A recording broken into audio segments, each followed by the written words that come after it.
Yeah, what's your good buddy? Quaymax aka Quay. Today we're gonna be looking at 3 disturbing true Uber horror stories by IMR Horror Stories, bro. This is actually my favorite horror channel at the moment. I watch them every time they upload a video, man. Really good stuff. Definitely recommend it. Link in the description down below to them, for real, bro. I watch them every single time they post. But we're gonna be watching this. Hopefully you guys enjoy it. Let's get it started. Story 1. It was a winter evening and I got off from work late. Generally, I take my car, but that particular day, everything was against me. Before leaving for work, I got a flat tire, so I took the bus. The entire day was full of pressure, so I forgot to tell my roommate to pick me up that night. I live in a not-so-ideal neighborhood, so whenever I work late night, my roommate Kayla comes to pick me up. She's a freelance graphic designer, so never hesitates to help me in an emergency. FYI, I do the same for her, too. When I came out of the office, the roads were starting to get empty, and I realized I wouldn't be getting any taxis now, so my only way out was Uber. I sat down at the bus stop waiting for my car to arrive. Nah, that's The scary. driver's name was Maurice, and he had a 4.8 star rating, which felt pretty assuring at that moment. The weather was getting Maurice looked creepy. Like, look at how Maurice looking, man. He looked like an pedophile, man. He looked like somebody that's gonna do some harm to you, bro. And it's the middle of the night. I mean, it'd be better than walking, but I don't know. Either way, he had a 4.8 star rating, which felt pretty assuring at that moment. The weather was getting extremely cold, and all I wanted was to go home and have hot chocolate sitting near the fireplace. Kayla called me and asked when I would reach home. She wanted to come and pick me up, but it would have taken an hour, so I told her not to bother. Even though there was nothing to worry about, she told me to share the ride with her just in case. After waiting for 5 minutes, I saw bright headlights coming in my direction. I am a safety girl, so before getting into the car, I checked the number plate and made sure it was my ride. After getting into the car, I shared my location with Kayla, and the driver started the engine. Honestly, the man Maurice was a well-behaved and very quiet guy, which I liked. He was driving safely, which calmed me down. I thought, at least I'll get home safe. Only if I knew my fate was laughing at me. After driving for 15 minutes straight, we came onto a dusty road. The neighborhood I live in is located on the outskirts, which is why I always prefer taking my car wherever I go. There were grass fields on both sides of the road. I asked Maurice if I could light a cigarette, and he politely agreed. I rolled down my window and clicked the lighter when a spine-chilling scream stopped my heartbeat. Maurice yelled in a terrifying voice. What was that? I don't know. Something in the middle of nowhere just screaming? White, like a sheet. Maurice pressed hard on the accelerator, and creating a squeaky sound, the car took up speed. We might have gone a few meters when the scream took place again, followed by a woman's voice. Help! Please help me! Maurice still didn't stop, but I said, we have to stop. Didn't you hear? I heard her. I heard exactly what she said. We will not be helping her. In the middle of nowhere, both sides cornfield, on a dirt road at night. Hey, man. I was about to say she could be all right, but I'm gonna be all right. I'm gonna be perfectly fine in this car. She needs help. No, ma'am. We shouldn't be stopping here. I have a bad feeling about all this. Smart guy. What are you saying? A woman is in trouble. No, ma'am. I'm not stopping here. Before we could argue more about this, the Uber started to make pretty weird Somebody in these stories is smart, bro. You hear something that's in the middle of nowhere saying help? No. Keep driving. And after shaking 2 or 3 times, the engine stopped. Now I started to feel bad about this entire situation. I don't know why, something at the back of my head kept telling me Maurice was right. We were so shocked by everything going on at that moment that neither of us got out of the car for a while. Maurice tried to start the engine once again, but there was no luck. I told you there was something bad here. Sit here. I'll check the engine. With trembling hands, Maurice opened the car door and got out. I saw him grabbing the cross he was wearing around his neck and muttering prayers. We were both scared, but it seemed like Maurice was suspecting there was something paranormal involved in this matter. I, on the other hand, was freaking out, thinking there is indeed a woman inside those grass fields who needs our help.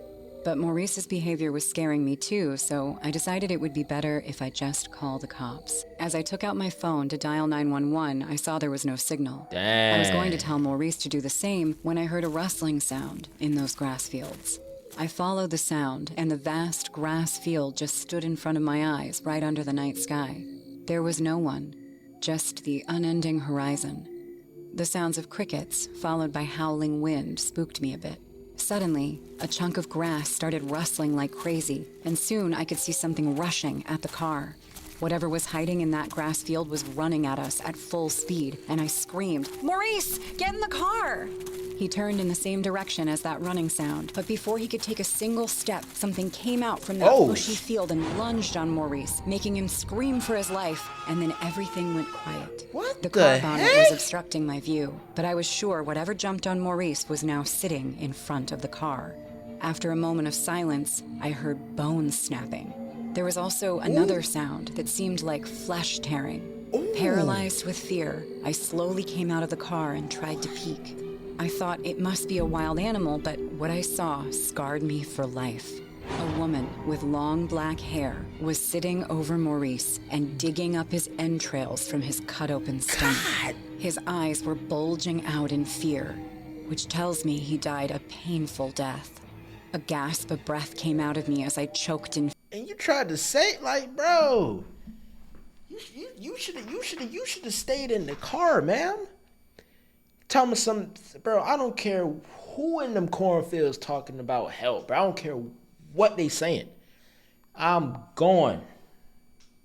If they die, they die. Wrong place, wrong time. It is what it is, man. I'm not.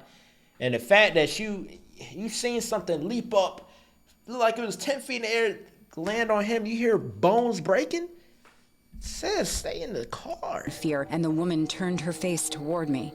I have never seen such a horrifying face. There was no skin, making the flesh underneath poke out like a nightmare. Her eyes were bloodshot like a demon from hell. The woman chuckled at me and stood up. I wanted to run away, but my legs didn't move a bit. Suddenly, she chuckled like a possessed person and said, "Help me!" She ran into the grass at full speed. I fainted on the ground after witnessing such a grotesque scene. Seeing me not return home and my live location stuck near the grass field area, Kayla called 911 and came for my rescue.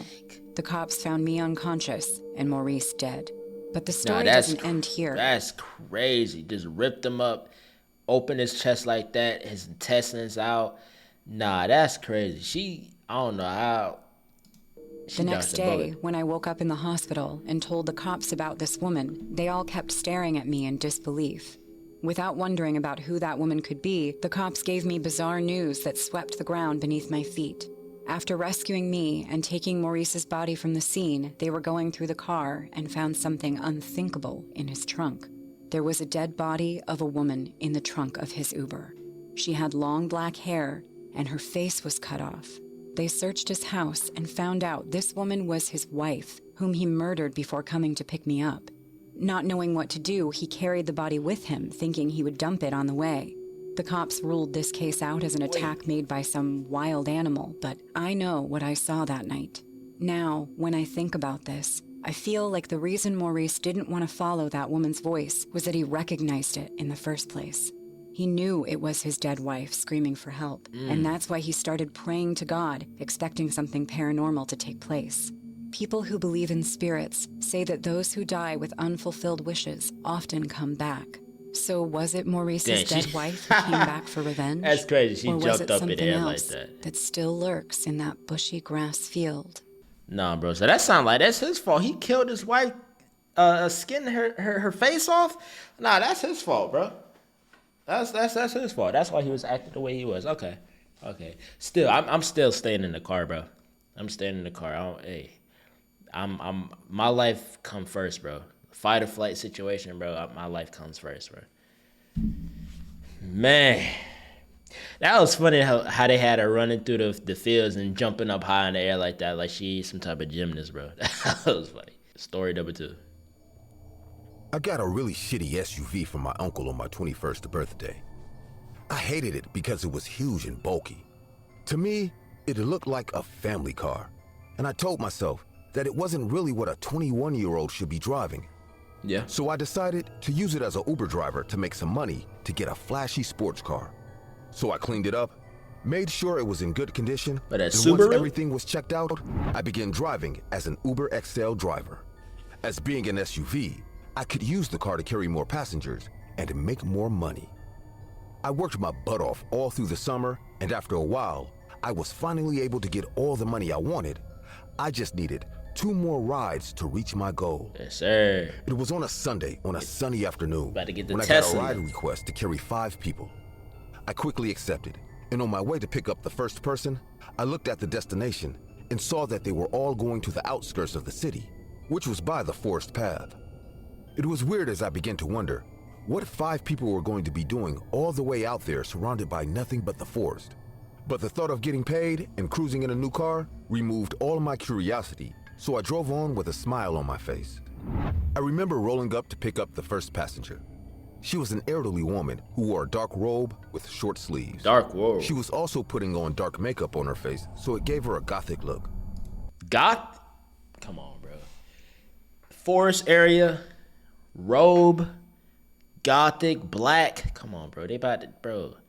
Come on, this is a cult, bro. They about to do a satanic sacrifice, bruh. You got to skip them. I noticed she had a belated look on her face as if she was going to see something beautiful. I then asked her, "Did you order the Uber?"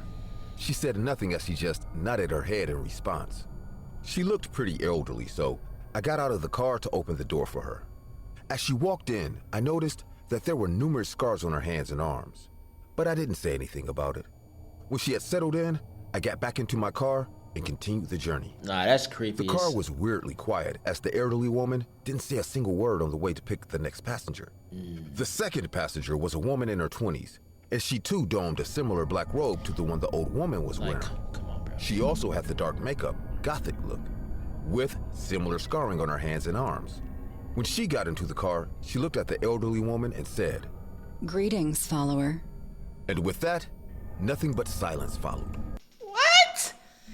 They got a robe, gothic, black stuff. They go into the forest with nothing surrounded it. Cuts, multiple deep-looking cuts on their arms. You're not asking about it. And then when the young woman talked to the other, greetings, follower. Don't you think that's weird? Now I understand he's trying to get that Tesla. Trust me, I understand trying to get a Tesla. I'm trying to as well, but nah, bruh. You could. I'm pretty sure you can decline. I never done Uber, but I'm pretty sure you could decline a ride, bro. If I see something like that and the destination going to the forest where nothing, no. On the way to pick up the third passenger, No. the silence in the car was making me feel anxious. And then they My being mind began weird. going to numerous places as I wondered why they were dressed like that and what were they going to do. So I asked, "Are you guys cosplayers?" Nothing but silence answered me as they completely ignored my question. Definitely As I gotta picked go. up the remaining 3 passengers, I began to get more anxious as things were getting weirder. The third passenger was a middle-aged man who wore the same robe and makeup as the females. The fourth was a teenage boy who also sported the same attire and makeup, and the fifth was a little girl who looked like she was 14. She too, like the rest of them, was wearing the exact same thing. Like, you gotta know something. It was already evening by the time I picked them all up. I thought about canceling the ride as something didn't feel right, but I really wanted the money. Bro, get So I somebody carried on with the else. trip. We drove for a while and I noticed that none of them used their phones, which was odd for people in the 21st century. They also didn't speak much, and when they did, they spoke weirdly. It began to get pretty late as I drove deeper into the forest. So I asked, Come on, bro. "Are you guys sure it's this way?" That's when the elderly woman touched my shoulder and said in a really soft voice, Take us to the path that's green, to one who needs to be seen. Shocked by her weird response, I watched as they all began to chant the weird mantra continuously. Take us to the path that's green, to one who needs to be seen. As they repeatedly chanted their weird poem in unison, I began to feel suffocated as their odd behavior was creeping me out. After a while, I That is couldn't take it creepy. anymore as I began to freak out. So I hastily pulled over and stopped the ride. Immediately, they all stopped reciting the mantra, and they began to stare at me. I then told them, "I'm not sure I want to continue this ride. You guys are making me uncomfortable with that weird poem you're reciting." There ain't no The little phone, girl bro. That's a beside me chant. then said, Move, child, and I will give you huge worldly earnings. Stunned, I looked at her with a perplexed look on my face as the girl who I was sure was 14 or 15 called me child, like she was 60. I then replied her with, You mean a tip? She then proceeded to bring out $600. And once I saw the money, it's as if my mind went blank as I knew that the tip would be enough to complete my savings without having to go on another ride. It's not worth So it, against bro. better judgment, I accepted. We reached the destination. Come on, bro. Now let me just ask y'all something. Let me ask y'all something. If you're Ubering or you're lifting somebody, right? Say there's two people in the car. They got a robe, long black robe, black makeup, cuts on their arm, right? Being weird, they're not really saying nothing. In the middle of right before their destination, they start chanting.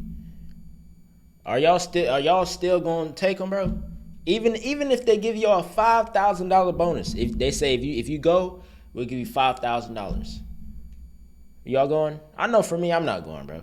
I like as soon as something would have went up in my head, like something's wrong, cancel, bro. Y'all gotta get out the car, bro. I'd rather live than On the map, and they told me to go a bit further off the road and into the forest as their true destination wasn't on the map. I knew something was really shady about it, but I really wanted the $600, so I agreed. I drove off the road and into the forest. It was pretty dark when we reached our destination. There was a clearing in the forest, and in the middle, numerous people donning the same dark robes were gathered. Come on. They all carried torches, and they surrounded a huge mound of wood. There was something at the top of it that I couldn't see. The bones, As I the took in the horns. scene, I realized I had come to a cult gathering. They paid me and began to get out. When they had all left, I immediately started to back up when I heard someone slip my tires. The door was forcefully opened, and a huge man looked at me and said, Join us. I immediately replied him with, I really don't want to join any clubs. I just want to go home. But before I could say anything else, I was forcefully pulled out of my car. Ooh. The huge man began to pull me towards the middle of the gathering as they encircled me. I began to scream and fight back when another huge man came to subdue me. I was then gagged and taken to the foot of the wooden mound. You should have Now canceled the that I was closer, ride. I could see what was on top, as it was the skull of a ram. But what was horrifying about the animal's skull was that instead of two eye sockets, it only had one, which meant that the animal was alive and it only had one huge eye in the middle of its head. I started to scream as my mind couldn't comprehend the sight of the morbid skull. Bro. The head of the cult then walked up to me and said, Remove that scornful look on your face, as you have been chosen for this great day. You have been presented unto the one who sees all, a great honor to behold. They really you will be slashed- eaten by his four-legged children. They slashed and that you man will tire. be his glorious sacrifice. Cheers erupted all around me as I continued to scream. A bucket was then brought out, and each of them took out a knife. One by one, they began to slightly slit their arms and hands, and they took turns spilling blood into the bucket. They all did this till the bucket was full to the brim. The leader then carried the bucket and emptied it on my head.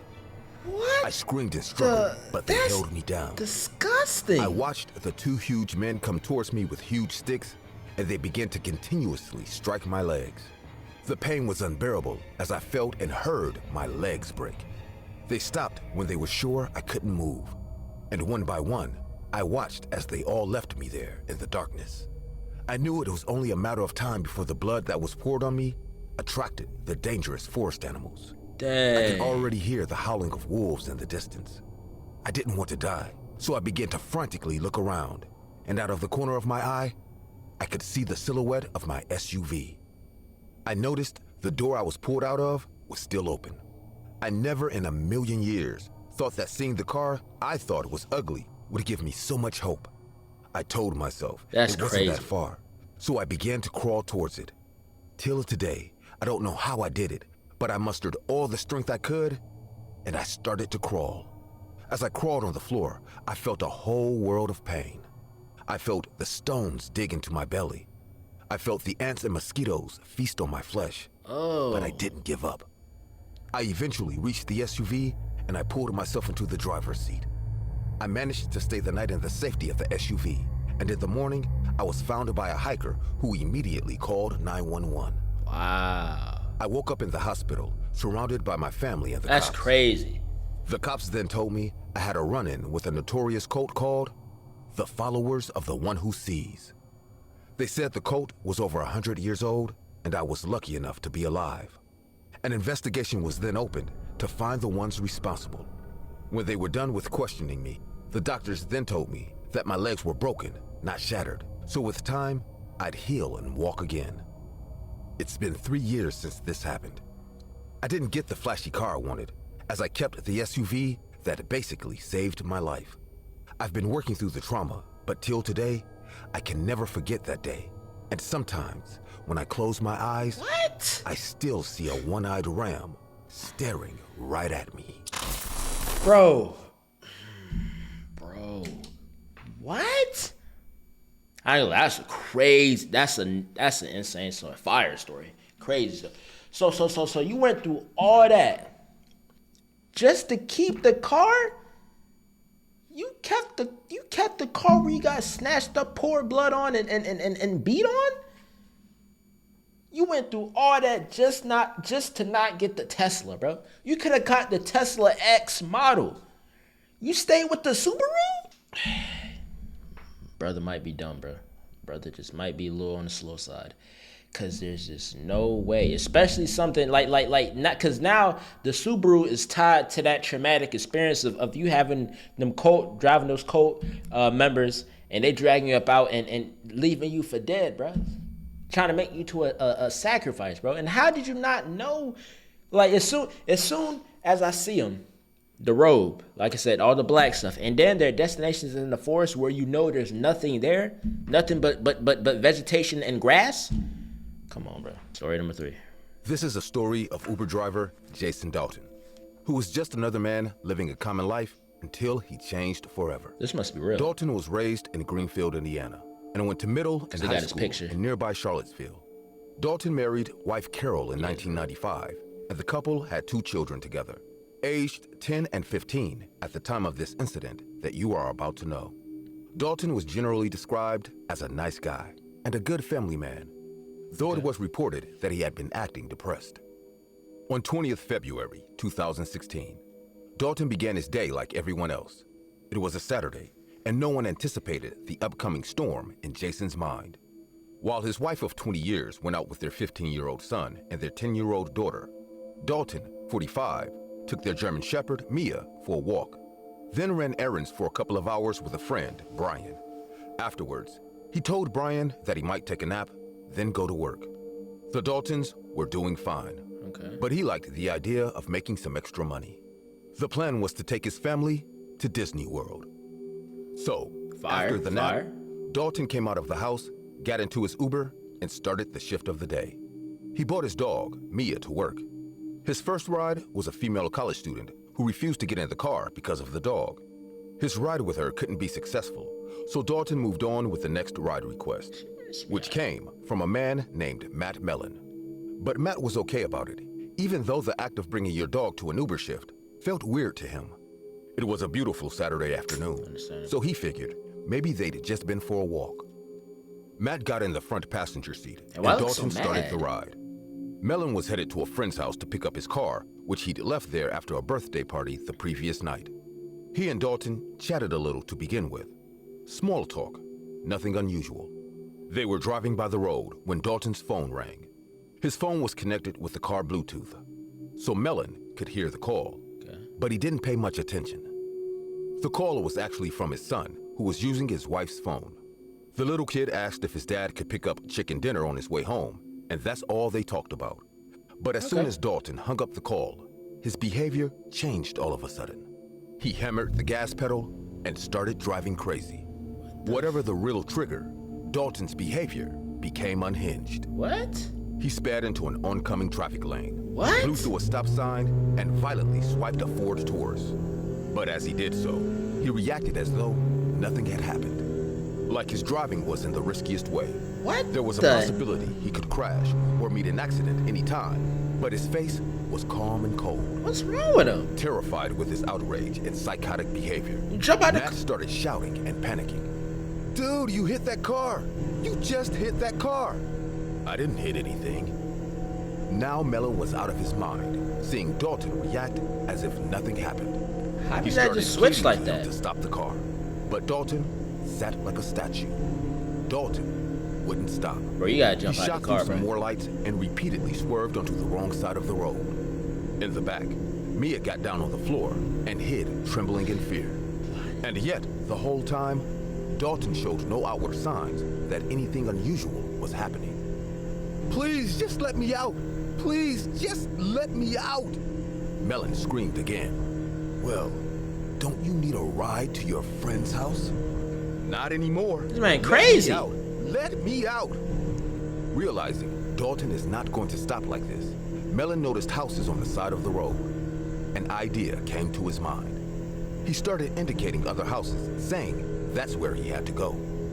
Finally, halfway down a quiet stretch of Iroquois Trail, Dalton slammed on the brakes and asked again where Mellon's friend lived. Taking advantage of that moment, Mellon jumped out of the car. What the? A woman named Casey Black was having a cigarette with her husband outside their That's house on the weird. corner of Iroquois Trail, So- enjoying their fine weather when she noticed a man sprawling out of an Uber and running towards them. Dalton sped up again and drove away from that location. Mellon and Casey both called 911, but the cops didn't express much interest as no physical harm was done to the passenger or anyone during that incident. After Mellon escaped from his car, Jason Dalton sped home. When he arrived, he went inside and drank a glass of water, then went down to the basement and prepared his guns, filling up the magazines. By the time he set back out into the world, he was carrying a loaded Glock 9mm semi-automatic pistol and was wearing a bulletproof vest under his jacket. Around the time when he headed back onto the Kalamazoo streets, Dalton also called his wife. He wanted to swap his damaged car with a Hummer they owned, but that was parked at his parents' house, and his wife had the keys. When her phone rang, she was in the parking lot of Sam's Club with her kids, loading up the car. I ain't gonna lie, the kid kind of look like a monkey. I ain't gonna lie.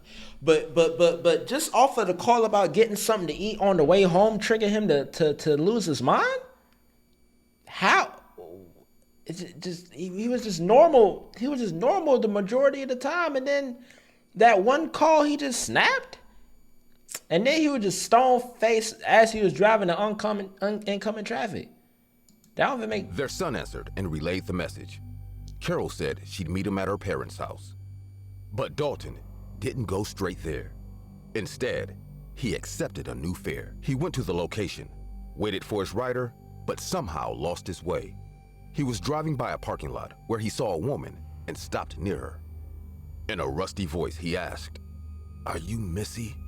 As soon as the woman replied no, Dalton turned his car around and started firing. He shot her repeatedly, and she fell on the ground, seriously injured. But to survive this unexpected attack, she played dead until Dalton drove away.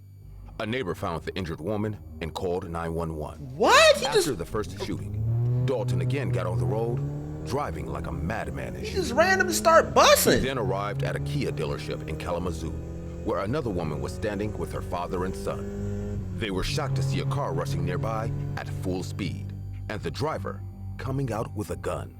Before they could contemplate the situation, Dalton yelled at the woman's father and boyfriend, "What the hell are you looking at?"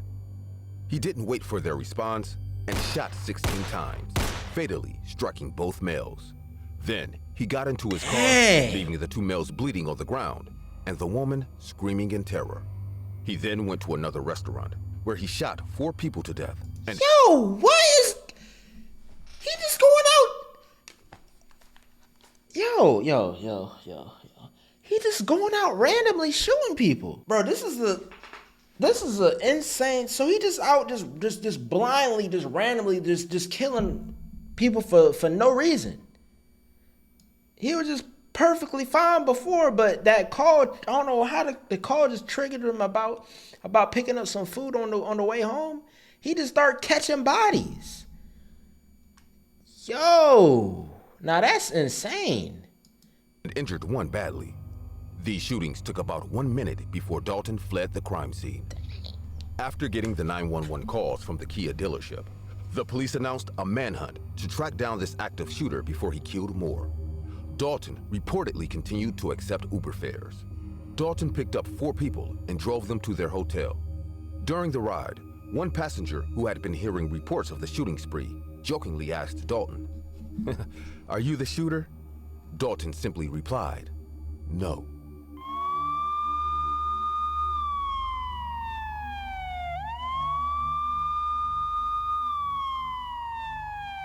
That's the nigga that just started. 3 weeks after the shootings, when the police released accounts of their 2 formal interviews with Jason Dalton during his first 24 hours in custody, everyone was shocked to hear his motive behind this mass murder. I want it. Dalton said, "The Uber app made me do it." He explained how, whenever he opened the app, the logo took a shape of a ram, a demonic figure of a satanic cult, and told him to kill people. Dalton tried to portray himself as insane and suffering from... What? The app? Nah, you just randomly started killing. Cause, mind you, he snapped. He switched when the kid called. Even before, I'm pretty sure you gotta look on the app to see who you picking up and see the direction you going. Before that, before the call from his son, he was normal. This is cap. He was just crazy the whole time. He was just crazy. What the nutcase? mental illness, but he was tested by a psychologist. The result was crystal clear. It was all his actions to save himself from the upcoming punishments. As his trials began, he tried to make a scene in court during the trial, but the police dragged him out immediately. On February 5th, 2019, Dalton was sentenced to life in prison without the possibility of parole. Dalton is currently imprisoned in the Oaks Correctional Facility. Cool. That's crazy. Yo. This is, like I said, I really enjoy this channel. This is my favorite horror channel. Every time they upload, I'm watching the video. The last story made the cult story seem like nothing, bro. Like it's just weird. He said the app made him do it, and it was what? Nah, bro, you just wanted to kill, bro. You just wanted to kill and take bodies, man. Just start randomly just shooting and killing people. I think it was like six people he killed. And then that one lady played dead. Oddball, bro. Nutcase. It was the only way I can explain it, bro. It was a straight nutcase. But hopefully guys enjoyed it. If you do, you know what to do. Like I said, link in the description down below to IMR, Scary Tales, bro. Fire channel. Excellent channel, bro. Highly recommend. Fire. Quay Max, aka Quay.